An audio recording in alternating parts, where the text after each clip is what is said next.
बिस्मिल्लाहिर्रहमानिर्रहीम। अस्सलामुअलैकुम। कैसे हैं आप लोग? मैं ठीक ठाक हूँ, अल्लाह का शुक्र है। और जी आप कह रहे होंगे भाई काफ़ी दिन बाद मुअत्तर जो है वो वीडियो अपलोड करती है, तो ऐसे ही होता है, थोड़ा सा लेट हो जाती है, उसके लिए मैं माजरत चाहती हूँ। तो जी आज की रूटीन में कुछ इस तरीके से होगा कि आज मैं आप लोगों के साथ अपनी रूटीन शेयर करूँगी, थोड़ा सा आप लोगों के साथ बातें शातें करेंगे। तो जी आज की वीडियो करते हैं हम स्टार्ट अल्लाह के नाम के साथ। और बस ये सारी चीज़ें आज मुझे क्लीन अप करनी है। आज मुझे फ्रीज़र भी साफ़ करना था, फ्रिज साफ़ करना था। ये होता है कि रेगुलर यानी 1-2-3 दिन बाद में फ्रिज और डीप फ्रीज़र जो है वो साफ़ कर लेती हूँ, जिससे जो है भाई हमारी सफाई जो है ना वो ज़्यादा से ज़्यादा रहती है। और जो चीज़ें फ्रिज में रखी होती हैं वो आगे पीछे करके हम लोग देख लेते हैं कि कहीं कुछ चीज़ ख़राब तो नहीं हो रही, कुछ चीज़ इस तरीके से तो नहीं है जो बहुत ज़्यादा गंदी हो रही हो या अंदर फ्रिज के अंदर ख़राब हो रही हो और हम यूज़ ना कर रहे हों। तो खैर आज जो है खाने के अंदर भाई खाना हमारा बन चुका है। खाने में अम्मी ने जो है वो बनाया है सब्ज़ी और मैंने कीमा बनाया था साथ ही साथ। तो दोनों चीज़ें रेडी हो चुकी हैं, मैं आप लोगों को दिखाती हूँ।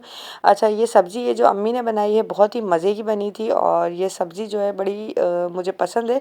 और यहाँ देखें सब्ज़ी जो है वो बिल्कुल रेडी हो चुकी है। इसके बाद मैं आप लोगों को दिखाती हूँ कि भाई मैंने जो है वो कीमा बनाया है। ये जो है हमने बनाया था गरम हो रहा है, इसको इससे पकड़ते हैं। ये जी देखिए ये मैंने कीमा बनाया है। हाँ मैं यही देख रही हूँ, साफ सुथरा हो रहा है, बिल्कुल नीट एंड क्लीन। जी कहाँ जाना है? पार्क जाना है मेरे बेबी ने। तो जी साथ ही साथ किचन में काम चल रहा होता है। तो यहाँ जो है मैंने वॉशिंग मशीन के अंदर कपड़े डाल दिए हैं और टाइमर लगा दिया है ऑटोमेटिक वॉशिंग मशीन के अंदर। थोड़े से कपड़े थे, मैंने कहा जल्दी से इसके अंदर ऑटोमेटिक वॉशिंग मशीन में डाल के इसके अंदर जल्दी से टाइमर वगैरह लगा लेते हैं। और इस तरीके से यहाँ जो है हम पानी का लेवल सेट करके और सर्फ वगैरह डाल के ना इस तरीके से हम इसके अंदर लगाते हैं, हम पानी इस तरीके से आता है। अच्छा, यहाँ जो है ना मैं वो धो रही हूँ जो रोटी के रुमाल होते हैं वो। तो इसके अंदर मैंने थोड़ा सा सर्फ डाला है और एक बाउल के अंदर जो है ना सर्फ का पानी मैंने अच्छी तरीके से बना लिया है। रोटी के रुमाल जो है ना वो रोटी की वजह से ना गर्मियाँ है ना तो पसीज जाते हैं, तो इसीलिए ना उसको थोड़ा सा भिगो के रखते हैं। फिर इसके बाद जो है वो मैं धो देती हूँ। तो सारे रोटी के रुमाल जितने भी हैं सारे धो दूँगी एक साथ। यहाँ बच्चे भी जो है वो ढूंढ रहे हैं और मेरा बच्चा जहर कह रहा है मम्मा मुझे पार्क जाना है, मम्मा मुझे पार्क जाना है। और ये अपने बाबा के साथ जो है बस उनका इंतज़ार कर रहा है, सैंडल पहन के घूम रहा है और यहाँ बस अपने बाबा के साथ जाएगा पार्क। और मैं जो है किचन का काम जल्दी जल्दी निपटाऊंगी। सारे रोटी के रुमाल हैं जो कि मैं धो दूंगी।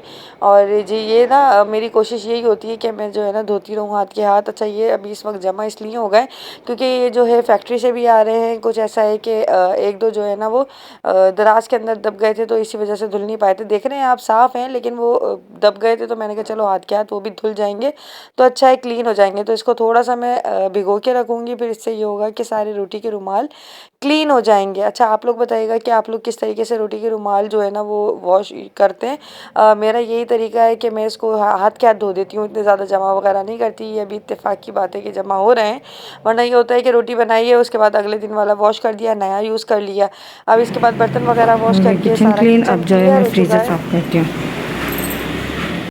अच्छा, जिसके घर पर डीप फ्रीज़र होगा ना सबसे ज़्यादा मुश्किल मुझे लगता है कि उनको यही होता होगा कि डीप फ्रीज़र में ना झुक के जो है चीज़ें निकालनी पड़ती हैं, रखनी पड़ती हैं। लेकिन इससे इतना ज़्यादा हमारा फ़ायदा है ना, अल्लाह का शुक्र है, इससे इतने काम हमारे हो जाते हैं।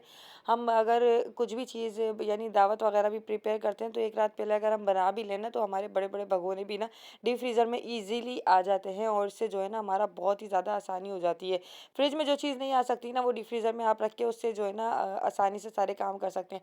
थोड़ी सी मेहनत तो है डीप फ्रीज़र के अंदर, लेकिन ये है कि आसानी बहुत ज़्यादा है अल्लाह का करम से। इसके बाद जी ये चीज़ें साफ़ हो गई थी। इसके बाद मैं अपने हस्बैंड के कपड़े प्रेस करने के लिए आ गई थी। तो जी ज़्यादातर हाउसवाइफ्स की यही रूटीन होती है, किचन, घर, बच्चे और हस्बैंड, इसी तरीके से गुजर जाता है टाइम। और यहाँ ना मैं हस्बैंड के कपड़े प्रेस कर रही थी। तो यहाँ ना ब्लैक शर्ट देख के ना मैंने कहा मैं मेरे हस्बैंड जो है ना बहुत ही ज़्यादा ब्लैक वेयर करते हैं, उनको बहुत ज़्यादा पसंद है ब्लैक ना। और यहाँ हसन मेरे साथ साथ फिर रहा है कि मम्मा आपको किसी चीज़ की ज़रूरत तो नहीं है, मैं कर दूँ, मैं करवा दूँ। उसको बड़ा शौक आता है इस्त्री करने का, उसको पता नहीं कुछ है इस्त्री करने का ना कि मैं करूँ मम्मा कपड़े आयरन। तो फिर मैं उसको मना करती हूँ कि नहीं नहीं आपसे जो है ना नहीं होगा, खुदा ना खास्ता आपके लग ना जाए, बस मेरे साथ साथ आप खड़े रहो, देखते रहो, देखने से भी चीज़ें आ जाती हैं।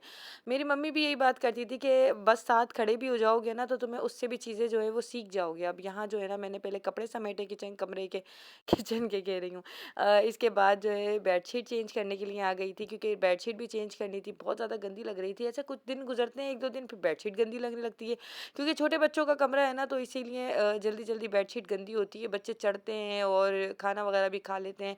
जबकि मेरी कोशिश ये होती है कि मैं बेड पे बैठ के ना खिलाऊं, फिर भी बच्चे जो है ना, हमें कमरे में खाना है, हमें टीवी देखते हुए खाना है, तो उनकी फरमाइशें हमें इसलिए पूरी करनी पड़ती हैं कि उन्हें खाना खिलाना होता है। भाई बहुत ही ज़्यादा जो है ना आज के बच्चे जो है ना बड़ा बड़ा ही तंग करते हैं अपने माँ बाप को खाना खाते में, स्पेशली मुझे जो है ना दोनों बच्चे बहुत ज़्यादा तंग करते हैं। खैर यहाँ हमारे दोनों हमारा रूम जो है वो रेडी हो चुका है, बेडशीट बिछ चुकी है, बेडशीट बिछते ही जो है ना रूम जो है ना वो खिल खिल खिल जाता है, तो अच्छा लगने लग जाता है। यहाँ सारी चीज़ें साफ़ सुथरी करके सब चीज़ें, अच्छा जब भी मैं बेडशीट साफ़ करती हूँ ना, पंखा ऊपर से ज़रूर झाड़ती हूँ, ताकि जो भी कचरा वचरा मट्टी वट्टी गिरे ना वो बेडशीट पे गिरे और फिर वो चेंज हो जाए ना, फिर उससे साफ़ कर लेंगे, ज़ाहिर है वो तो धुलेगी। और सारी जो दीवारें वगैरह हैं वो सब हाथ के हाथ झाड़ती हूँ, जिससे जो है ना कमरा साफ़ सुथरा रहता है, गंदा नहीं रहता। और हसन भी साफ़ सुथरा हो चुका है, वो भी नहा लिया है, और साथ में भाई हमारा रूम भी क्लियर हो चुका है, खाना भी बन चुका है, तो माशाल्लाह से सारे काम हमारे ऑन टाइम हो गए थे अल्लाह के करम से।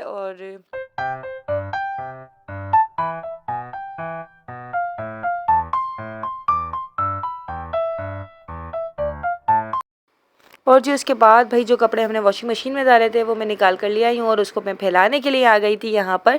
तो यहाँ तमाम कपड़े मैं फैला दूँगी। अच्छा आप लोग बच्चों के लिए बहुत ही ज़्यादा दुआ कीजिएगा, क्योंकि उनकी तबीयत जो है वो बहुत ही ज़्यादा ख़राब है आजकल।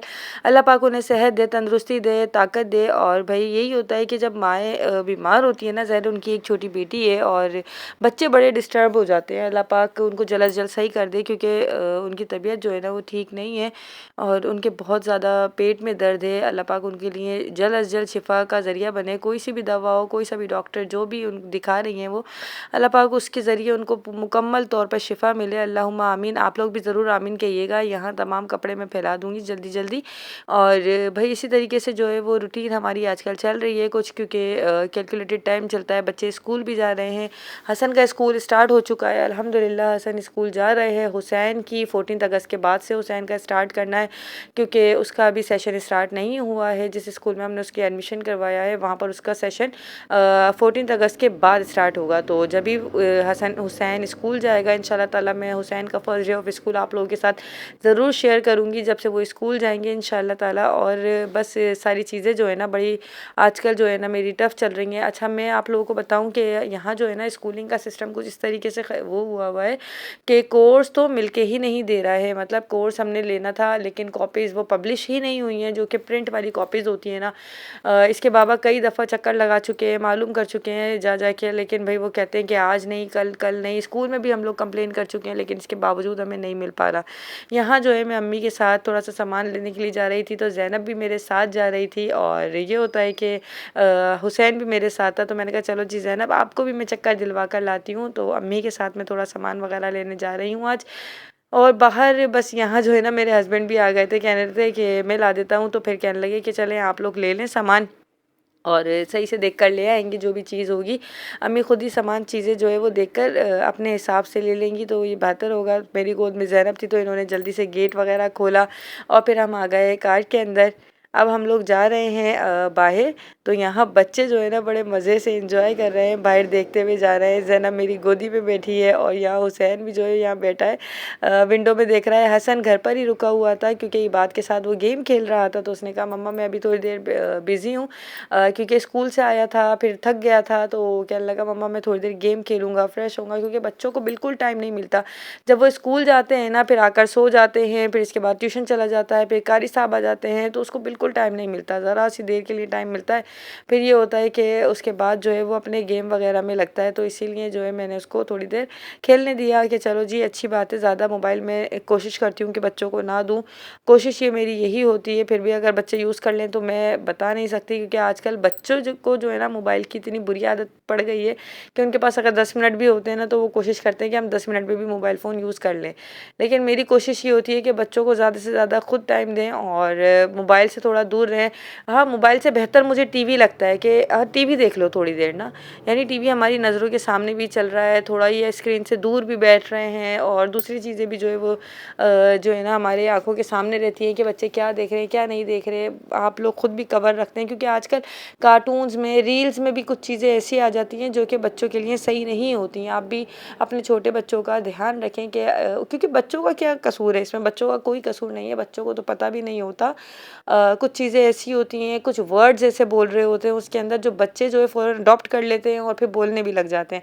इसलिए मेरी भी यही कोशिश होती है कि बच्चों को ना ज़्यादा से ज़्यादा ऐसी चीज़ देखें जो कि वो मैं खुद भी सुन रही हूँ, खुद भी देख रही हूँ, कि उनको पता हो कि वो चीज़ ये सही है या गलत है। यहाँ देखें भाई, रोड पे देख रहे हैं आप कितने ज़्यादा स्टॉल्स लगे हुए हैं 14 अगस्त के हवाले से, क्योंकि 14 अगस्त तारीख अब बस आने ही वाली है। तो माशाल्लाह हमारा मुल्क पाकिस्तान की बर्थडे जो है वो बस आने ही वाली है। हमारा मुल्क शादबाद आबाद रहे, और आप लोग भी हमारे मुल्क पाकिस्तान के लिए दुआ कीजिएगा कि अल्लाह पाक हमारे मुल्क पाकिस्तान को हमेशा शादबाद आबाद रखे, हमेशा दुनिया के नक्शे में इसका परचम हमेशा ता क़यामत लहराता रहे, अल्लाहुम्मा आमीन।